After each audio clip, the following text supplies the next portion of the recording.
Jai Shri Mataji.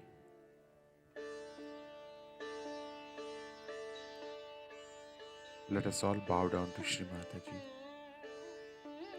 Raise our Mother Kundalini and put Bandhan.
Shri Ganesh Mantra.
Let us now listen to Shri Mataji's speech.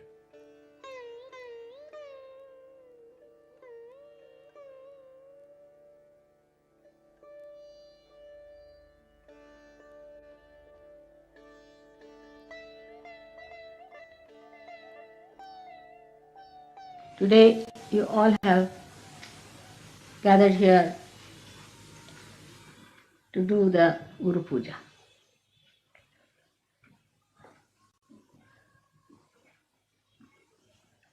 Your Guru is a mother first and then a Guru. And that has given me a greater help. We have had before also many Guru Pujas, mostly in England.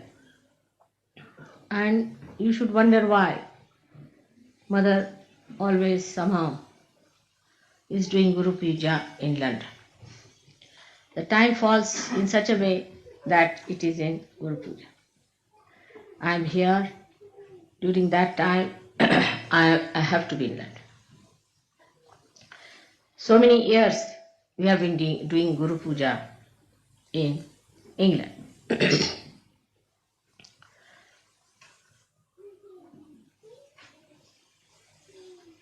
All things happen if according to Ritambhara Pragya, then there must be some reason why Mother is here in England for a Guru Puja. it is stated in the Puranas that the Adi Guru Dattatreya worshipped Mother along the banks of the river Tamasa. Tamasa is the same as your Thames is. And he himself came and worshipped here. And the Druids, those who had the manifestation of the Stonehenge and all that, are originated from that time in this great country of Shiva or the spirit.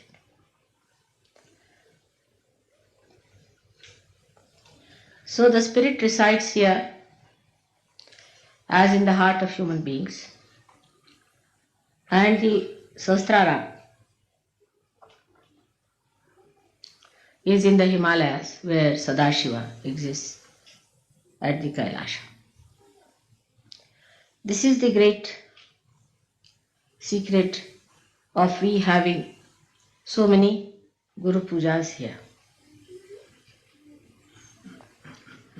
To culminate it today into the special type of Guru Puja in the year of the 60th birthday of your mother has a special, very, very special significance, because it's the Guru Sashti. It's the 60 years of your Guru has been celebrated today, and that's how it's a very big occasion that you all have gathered under the influence of again Ritambhara Pragya.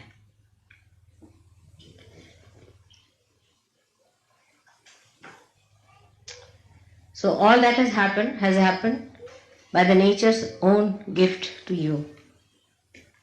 And everything has worked out so well because that was the desire of the divine and the design of the divine.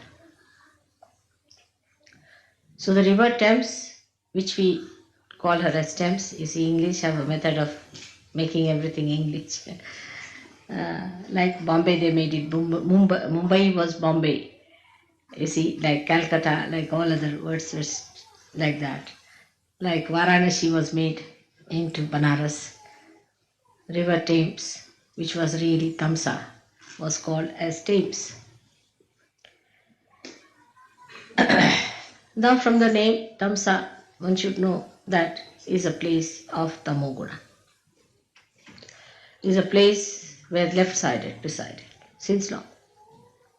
So people were very worshipful, left-sided people, emotional type. And they worshipped God more than that they went into yajnas and all that. And Dattatreya lived here and meditated on the banks of river Thames. That's why Guru Puja here has to give us the great background for your awakening of the Guru principle. We have to go to the roots of everything so that we understand the importance of it.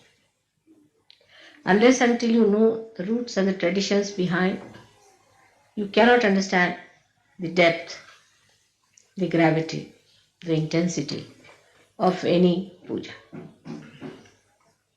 Today we have gathered here to do the Guru Puja. Again, the reason is we have got a Guru principle within ourselves, as I told you last time. And also I have given elaborately the 10 commandments as expressed within us, which are describing the different types of essences within us.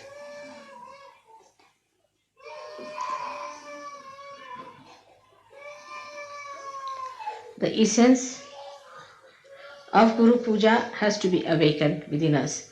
That's how we are having this program here.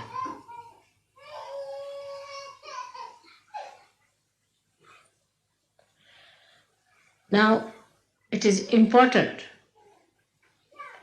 that we have to establish the dharma within us. Without the dharma, you cannot have the ascent. And as I have told you before, that the cleanliness of your being depends on how much dharma you follow religiously.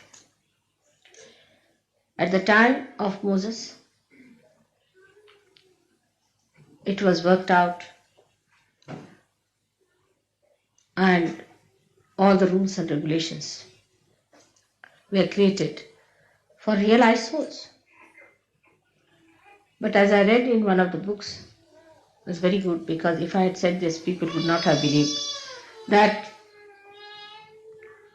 it had to be changed.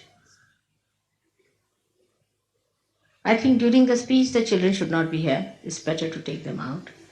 After the speech you can bring them along. Those who make noises. Those who are quiet is all right, but those who are making noises, better to be out. If they are going to make noises, better to be out or near the door, so that if they make noises you can get out.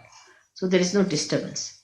During the puja is all right. You could be at the gate, door, or some place from where you can go.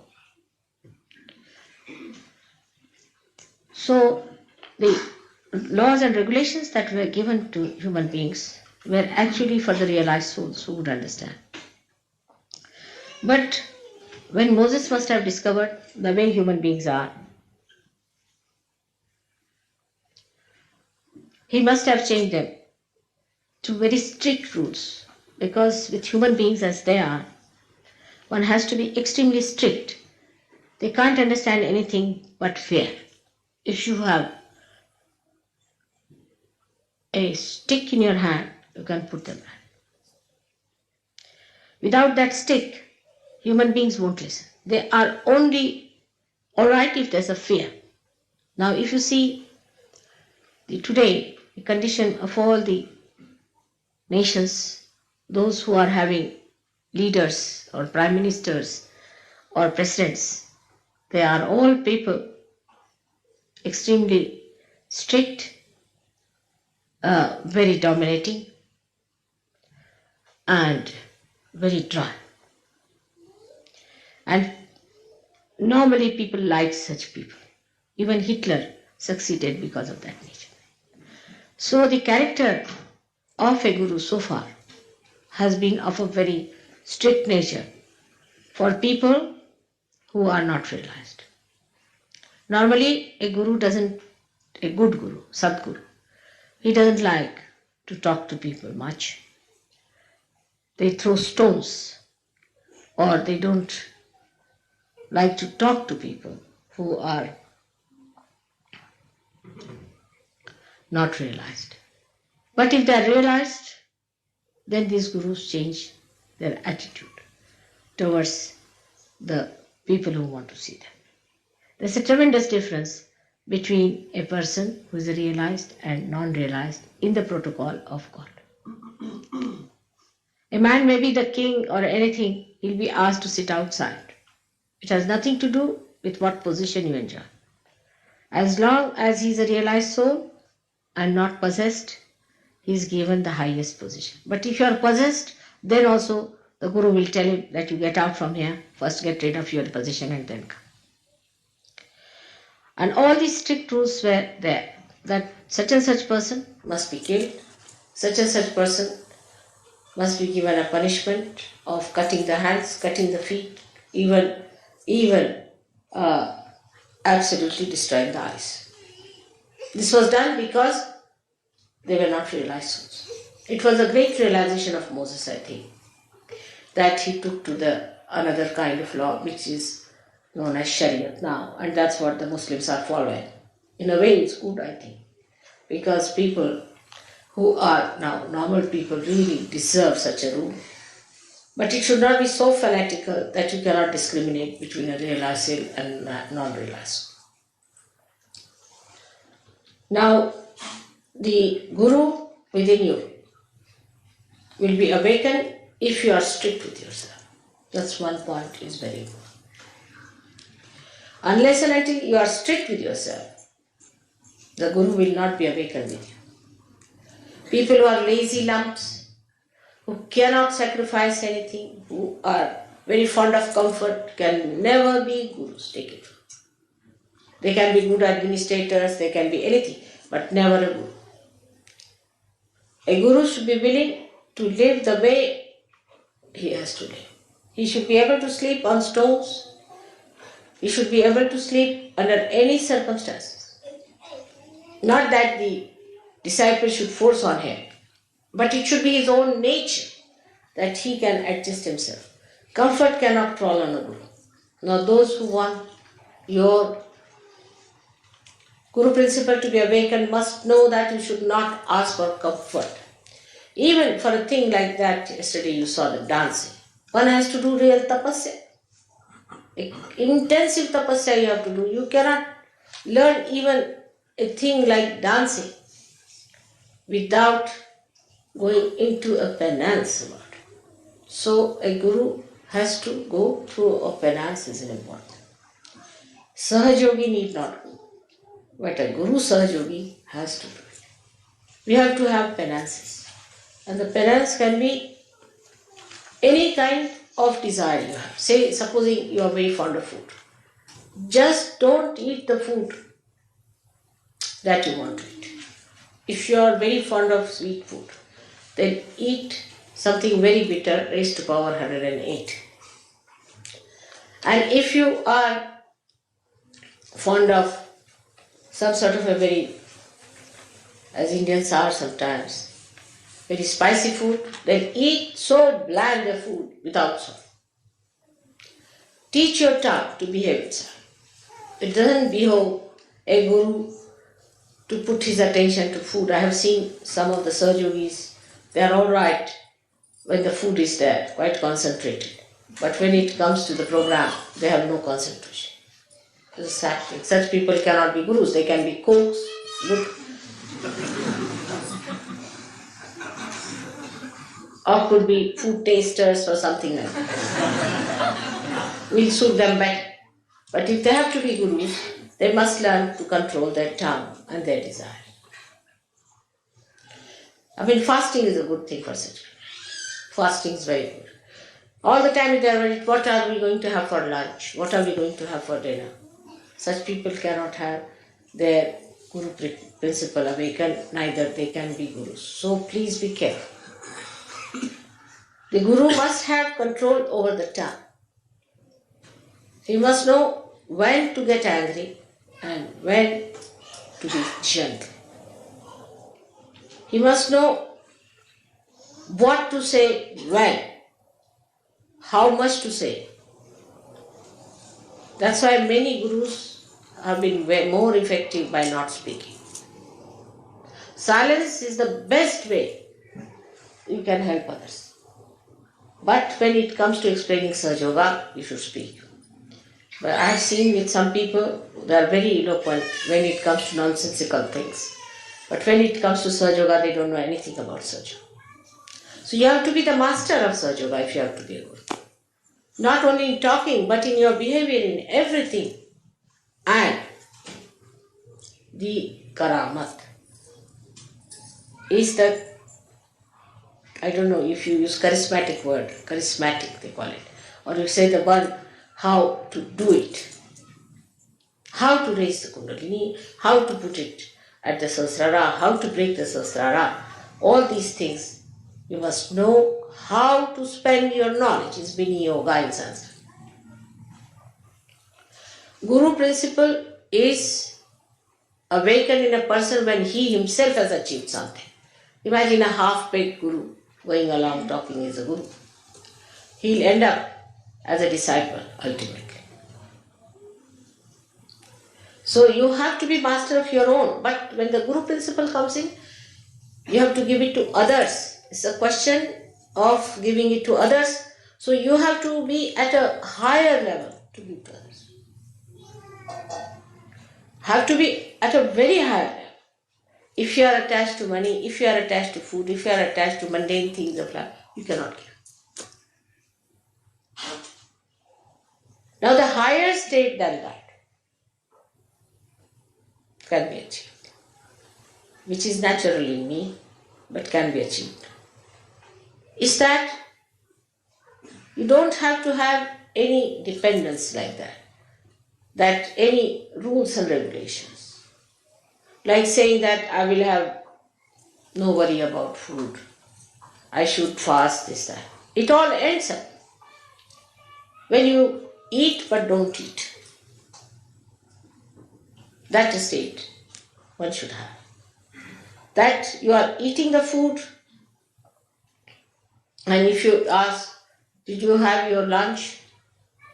I don't know. Will you have your lunch? I don't know. Absolutely indifferent to the problems of the body. Where did you sleep? I don't know. What did you eat? What will you have? I don't know. This kind of a state is called the Atita state, where you go beyond. And whatever you do, you are doing it because it is to be done without paying any attention to it. It is automatic. Nothing is important. But this is, before becoming Atita, you have to tell yourself, nothing is important. You see, is a avirbhava, as they call it, is a kind of a drama you have to put in. Oh, nothing is important, this carpet is not important, I should try to sleep on the cement. First you have to do that. But after some time, it happens that you don't remember whether you slept on the cement or on a cot. Where did I sleep? I don't know. That is the Atita state. And that state is to be achieved now by many such yogis. In a state where you go beyond. Say there is somebody who is before you and you have to get angry. All right, you give me left, right, nicely, and then you're smiling next moment. Did you get angry with that person? I don't know. Did that? Like Buddha once said something in one village, and there was a horrible fellow who got up and said lots of things to him. And when he went to the next village, the fellow felt that, oh, I should not have done that, left Vishuddhi perhaps. So went down and said, I'm sorry, sir, I've said so, and I should not have said it. I didn't know you are the enlightened one, so it happened, so you forgive me. He said, when? When did you say it? He said, in the last village. Oh, everything in the last village I've left there alone. I don't know. That is the Atita state you have to get. So, even not to feel is not important. These identifications, when they drop out completely, then you are doing things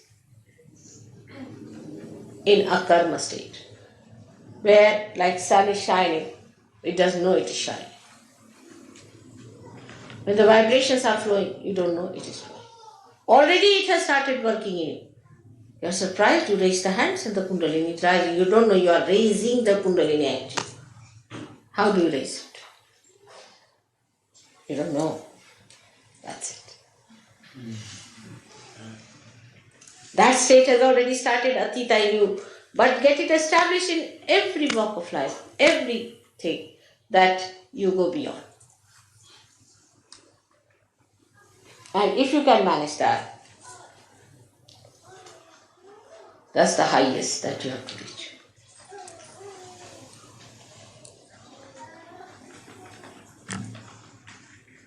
Now, with the incarnations, it's very different. It's the other way around. Everything is the other way around.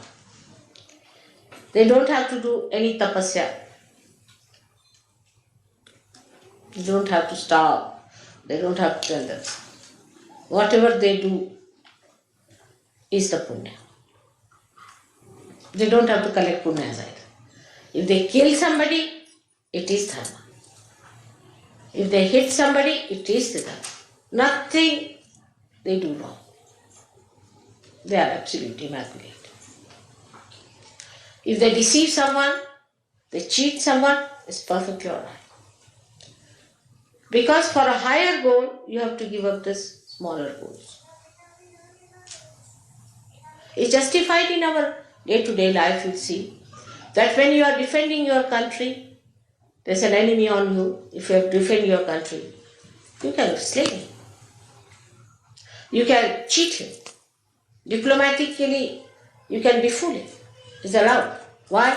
Because for a higher goal, you have to give up the smaller. But for an incarnation, it is always the higher goal. He's not bothered about smaller goals at all. He doesn't have to wait, think, rationalize, or to train himself or do some drama or anything. It's all done.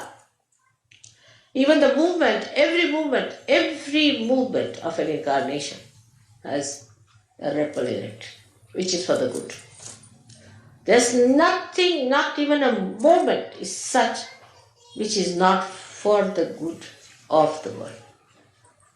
So the incarnation is a very different thing that is not to be achieved, that has to be. Now, for example, the incarnation is the bhokta, is the enjoyer. He's the enjoyer of everything. Many people say have created. Now we have a carpet here from Turkey. These carpets were created by Turkish peoples some time back for an incarnation to see. So the Uttamara Pragya will bring it round in such a way that at least I see it. Or I have it. So that their souls will be blessed.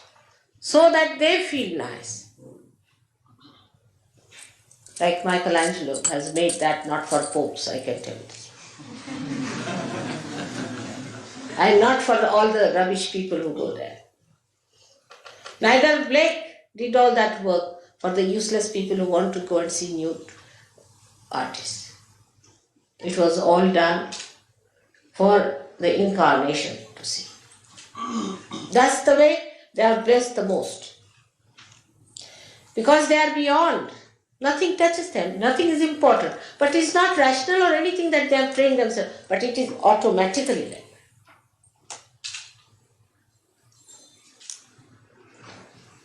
Like Sri Krishna had to marry 16,000 women. Can you imagine? In those days of monogamy, he would be prosecuted 100 times. The reason was he has 16,000 powers. And he was to be born with those 16,000 powers on this earth. And 5 elements became his queens. He had to do some justification to have them around. And as I have now Sajogis whom I have given realization. So automatically I am your mother is established. But for him there was no way out but to marry his 16,000 powers. Also he married, but he was never married. He was a bachelor out and out all his life.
Mahamantras.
Thank you, Shimataji, for this beautiful meditation.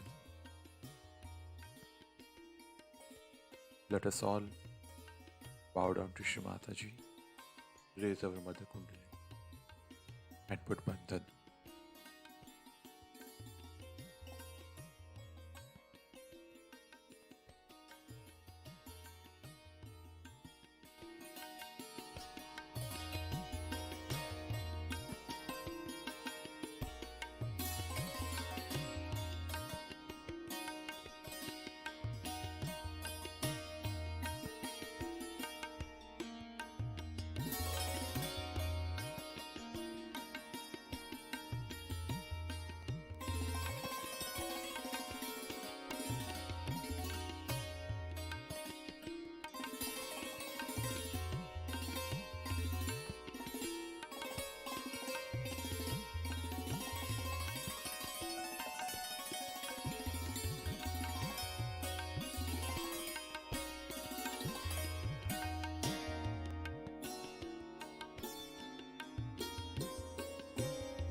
We will continue tomorrow morning, same time.